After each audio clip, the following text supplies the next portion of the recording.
దెబ్బతీసేలా ఉన్నాయంటూ కూడా పలు స్వాములు అయితే ఆరోపిస్తున్నారు. ఇదే అంశంపై మాట్లాడేందుకు మనతో పాటు జాతీయ సాహిత్య పరిషత్తు తెలంగాణ కార్యదర్శి సూర్యనారాయణ మూర్తి గారు ఉన్నారు. వారితో మాట్లాడదాం. నమస్తే అండి గురువు గారు.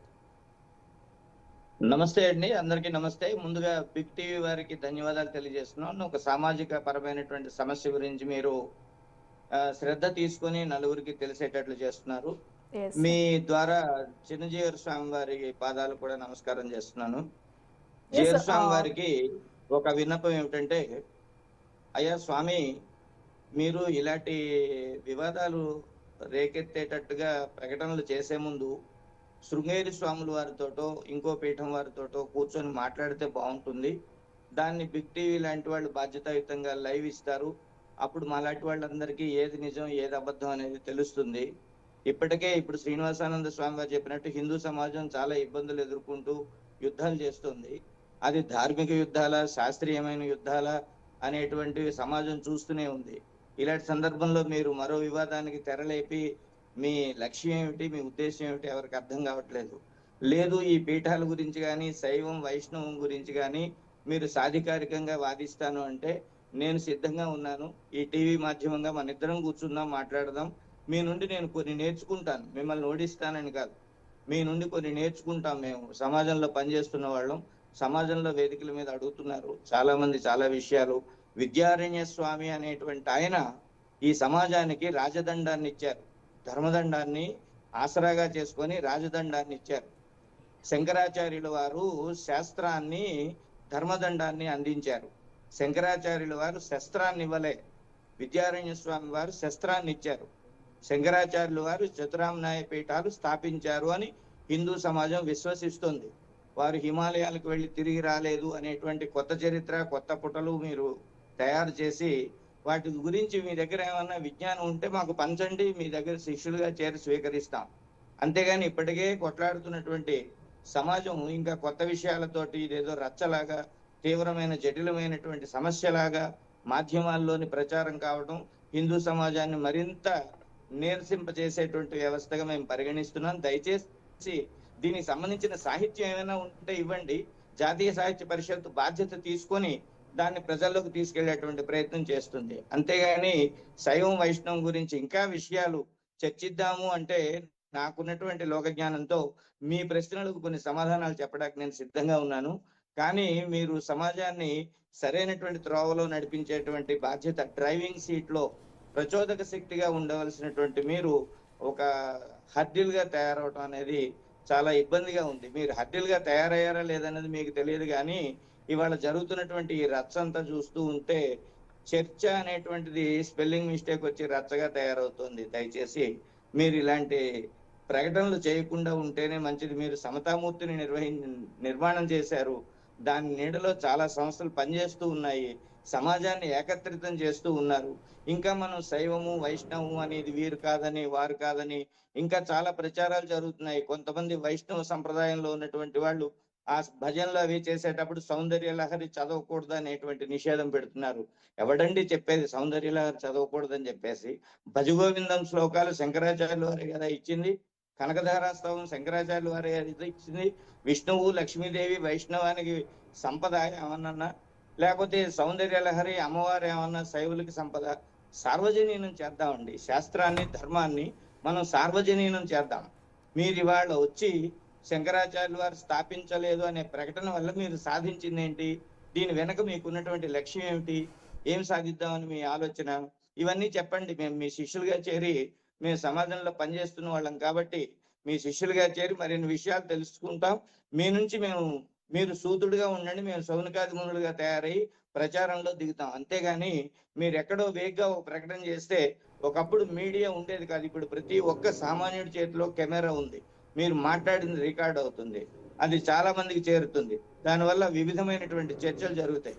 ఇప్పటికే హిందూ సమాజం చాలా సవాళ్లకు సమాధానాలు చెప్పలేక ఇబ్బంది పడుతుంది కదా.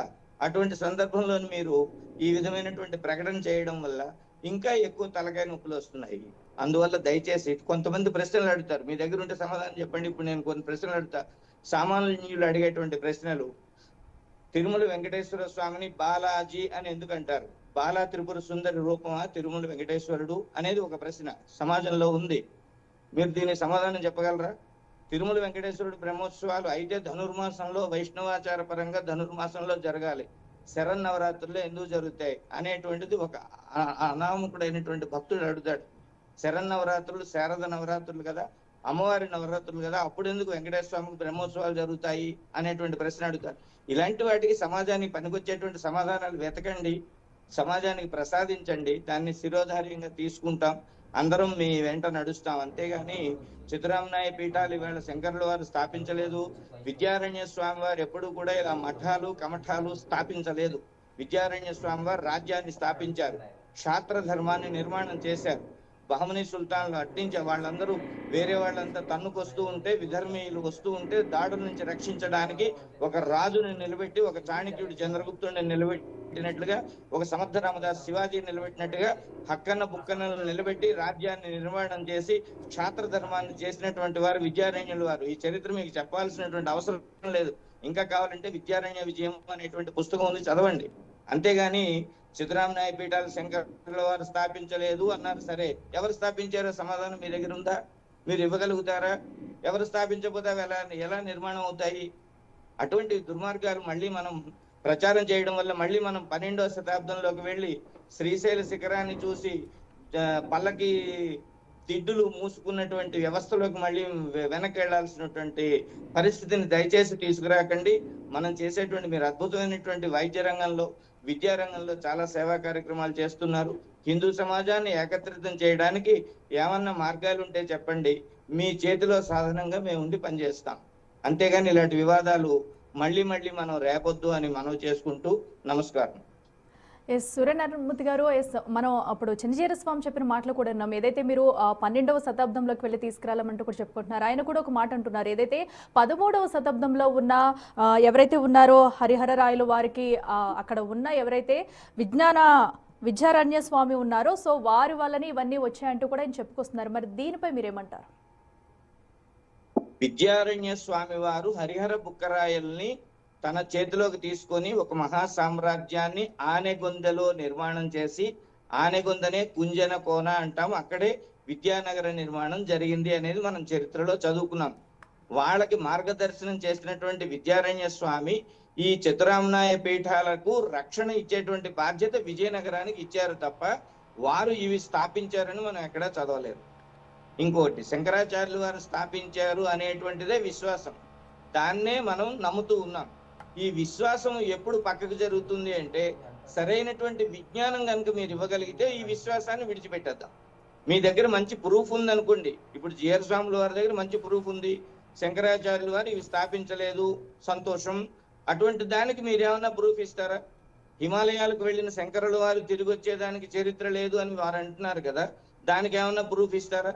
మన దగ్గర ప్రూఫ్ లేనప్పుడు, మన దగ్గర విజ్ఞానం లేనప్పుడు విశ్వాసాన్ని మాత్రం తూలనాడడం మంచిది కాదు అని నేను అంటాను. ఇక విజ్ఞానం వచ్చిన తర్వాత దానికి నమస్కారం చేద్దాం. ఈ దేశం విజ్ఞాన భూమి, జ్ఞానభూమి కాబట్టి విజ్ఞానానికి నమస్కారం పెడదాం, దాన్ని తల మీద దాలుద్దాం, అప్పుడు విశ్వాసాన్ని పక్కన పెడదాం. అంతేగాని మన దగ్గర సరైనటువంటి నిర్ధారణ అయినటువంటి ప్రూఫ్ లేకుండా, రుజువు లేకుండా మనం శంకరాచార్యులు వారు స్థాపించలేదు అంటే మరి ఎవరు స్థాపించారు? ఎవరి ఖాతాలో వేద్దాం? అవి ఎవరైనా బయట నుంచి వచ్చిన వాళ్ళు స్థాపించారా? బహమనీ సుల్తాన్లు స్థాపించారా? మనం మాట్లాడేటప్పుడు కొంచెం బలం ఉండాలి కదా. ఇది జిఆర్ స్వామి వారికి మనం వినవించుకోవాలి. వారికి మనం శాసించేటువంటి స్థాయిలో లేం. మనం ఏదో చిన్న పరమాణువు లాంటి వాళ్ళం, సమాజంలో ఏదో పని చేసుకుని పోతున్నాం. వారి లాంటి వాళ్ళు అంత ఉన్నత స్థితిలో ఉన్నటువంటి వారు అలాంటి కామెంట్ చేస్తే దానికి వెలాసిటీ ఎక్కువ ఉంటుంది, దాని ప్రభావం ఎక్కువ ఉంటుంది. ఇప్పుడు మా బోట్లు గాళ్ళు ఏది మాట్లాడినా పర్వాలే, కానీ జిఆర్ స్వామి వారు, శృంగేరి స్వాములు వారు ఉన్నతమైనటువంటి పెడస్టల్ మీద ఉన్నారు. అక్కడి నుంచి వాళ్ళు మాట్లాడితే ప్రపంచానికి చేరిపోతుంది. దీనికి చిల్లలు పలవలు చేసి అనేకమైనటువంటి కబడ్డీలాడించేటువంటి సంస్థలు కొన్ని ఉంటాయి. ఈ కోడిపుంజు పందేల్లా తయారవుతాయి. అటు కొంతమంది చేరి, ఇటు కొంతమంది చేరి, ఇక 2 వర్గాలు తయారై, 2 శిబిరాలు తయారై హిందూ సమాజం తన్నుకుంటూ ఉంటే దేశంలో ఉన్న ప్రధాన సమస్యలన్నీ పక్కకి నెట్టేసి మనం హాయిగా దీని మీద పబ్బం గడుపుకునేటువంటి వ్యవస్థ వస్తుంది. ఏది వాళ్ళ దేశానికి కావాలి, ఏది వాళ్ళ హిందూ ధర్మానికి కావాలి, దాని గురించి మనం ఆలోచించాలి కదా స్వామీజీ. సూర్యనారాయణ గారు, ఇప్పుడు మనం చూసుకున్నట్టయితే అంటే ఇప్పుడు హిందూ ధర్మం ఏకమవుతుంది. సో అయితే ఈ తరుణంలో ఇతర పీఠాల గురించి కూడా ఇలాంటి వ్యాఖ్యలు చేయడం వల్ల ఇంకా దీనిపై విమర్శలు వస్తే అనేసి కూడా చెప్తున్నారు. సో నిజంగానే సో ఇప్పుడు ఏదైనా ఇప్పుడు హిందువుల మధ్య కూడా ఏదైనా ఒక్క చిన్న పాయింట్ వచ్చినా కూడా దాన్ని పట్టుకుని కొంతమంది తెలిసిన వాళ్ళేమో పాజిటివ్గా రెస్పాండ్ అవుతారు, కొంతమంది నెగిటివ్గా రెస్పాండ్ అవుతారు. సో దీనివల్ల ఇంకా ఈ విభేదాలు పెద్దదవుతాయి అనుకోవచ్చు. ఏమండి, హిందూ ధర్మం ఏకం అవుతుంది అనేది నిజమండి. ఎందుకు అవుతుంది అంటే ఏకము కావలసిన అవసరాలు దేశంలో వచ్చినాయండి. ఇన్నాళ్ళు అందరము సెక్యులరిజం అనేటువంటి తావీజు మహిమతోటి కొట్టుకుపోయామండి. ఇవాళ కూడా సెక్యులరిజాన్ని నెత్తి మీద పెట్టుకుంటాం. అందరం అలాగే ప్రవర్తించినట్టయితే పెహల్గాంలో జరిగిన దాడి లాంటి దాడులు మతాన్ని చెక్ చేసి మరి మట్టు పెడుతూ ఉంటే ఇంకా నేను శాంతి మంత్రాన్ని వల్లించుకుంటూ కూర్చునేటువంటి వ్యవస్థ లేదండి. ఇవాళ రాజదండం ఏదైతే ఉందో నా ధర్మాన్ని కాపాడేటువంటి రాజదండాన్ని ఈ సమాజం నిర్మాణం చేసుకోవాలి. ధర్మదండము రాజదండము రెండు సమపాళ్లలో నడవాల. అరణ్యాలలో ఉన్నటువంటి యాగరక్షణ కోసం యజ్ఞం చేస్తున్న విశ్వామిత్రుడు అడవిలో యజ్ఞం చేస్తూ దాని రక్షణ కోసం అయోధ్య నుండి సహాయాన్ని తీసుకెళ్ళాడు. అంటే అయోధ్యలో రాజదండం ఉంది, అడవిలో ధర్మదండం ఉంది.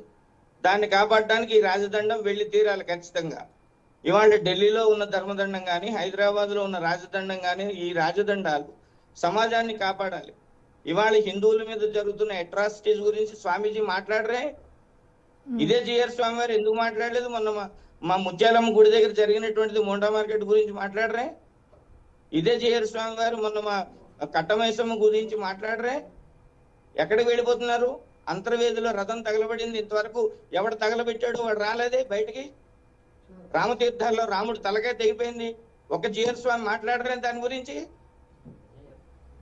ఇలాంటప్పుడే సాహిత్యం మనని ఒక దారిలో పెట్టి నడిపించాల్సినటువంటి అవసరం ఉంటుంది. తుమ్మల సీతారామూర్తి చౌదరి గారు అనేటువంటి ఆయన గొప్ప పద్యం చెప్పారు. ఇవాళ అది ఎవరికి అన్వయించుకోవాలో మీరే అన్వయించుకోండి. చందాలని గ్రంథాలని మందిరమని మఠమని సిరికిన్ బంధాలకు సన్నాసులు పొందుదురా ముక్తి సుఖము పొందించదరా అన్నారు. ఇంతకు మించి నేను చెప్పను. ఎవరు ఎలా అన్వయించుకుంటే అలా అన్వయించుకోండి. ఇవాళ హిందువుల మీద జరుగుతున్నటువంటి దాడులు, దేవాలయాల మీద జరుగుతున్న దాడులకి ఇదే జిఆర్ స్వామి వారు ఒక స్టేట్మెంట్ ఇవ్వచ్చు కదా, బిగ్ టీవీలోకి వచ్చి లేదా మరో టీవీలోకి వచ్చి. కట్టమైసమ్మ గుడి దగ్గర జరిగినటువంటి దుర్మార్గం ఏం చిన్నదా? ఈ దుర్మార్గాల గురించి మాట్లాడరా ఎవరు? సాధారణంగా చిన్న చిన్న ఉద్యోగాలు చేసుకున్న నాలాంటి వాళ్ళు మాట్లాడాలా? రోడ్ల మీదకి రావాలా? మీరు పీఠాలు పెట్టుకుని ఏం చేస్తున్నారు? మీకు వేల మంది భక్తులు కావాలి, భజనలు కావాలి. సమాజాన్ని రక్షించే బాధ్యత మాత్రం మనం తీసుకోము. రోడ్డు మీద పిలిపివ్వండి, 10 లక్షల మంది హిందువులతో ఒక గ్రౌండ్ లో సభ పెట్టండి, ఖండించండి. ఎందుకు రావట్లే మీరు? ఇలాంటి వివాదాలు చేయమని మీ వెనకుండా ఎవరు నడిపిస్తున్నాడు? Who is instigating you? సమాజాన్ని తప్పుదో పట్టించడానిక, జాతీయమైన సమస్యల నుండి జనాల యొక్క దృష్టి మరల్చడానిక? ఇవాళ శంకరుల వారు స్థాపించకపోతే చతురామనాయ పీఠాలు ఎవరు స్థాపించారు చెప్పండి, మేము నేర్చుకుంటాం. We are ready to learn. Hindu సమాజం ఎప్పుడూ స్వాగతిస్తుంది కొత్త ఆవిష్కరణలు. వేరే సమాజం లాగే హిందూ సమాజం ఎప్పుడు సైంటిస్టుల్ని శాస్త్రవేత్తల్ని చంపుకోలేదు విషయం ఇచ్చి. హిందూ సమాజం స్వాగతిస్తుంది విజ్ఞానానికి. ఇక్కడ ఉన్న విశ్వాసం ఎంత గొప్పది అంటే మూఢమైనటువంటి విశ్వాసం కాదు. మూఢమైన విశ్వాసం ఉన్నది అంటే విజ్ఞానపు కాంతులు రాగానే ఆ విశ్వాసాన్ని పక్కకు జరిపి ఈ విజ్ఞానానికి గౌరవిస్తుంది. విజ్ఞానాన్ని విశ్వాసాన్ని రెండింటిని సమపాళలో నడిపినటువంటి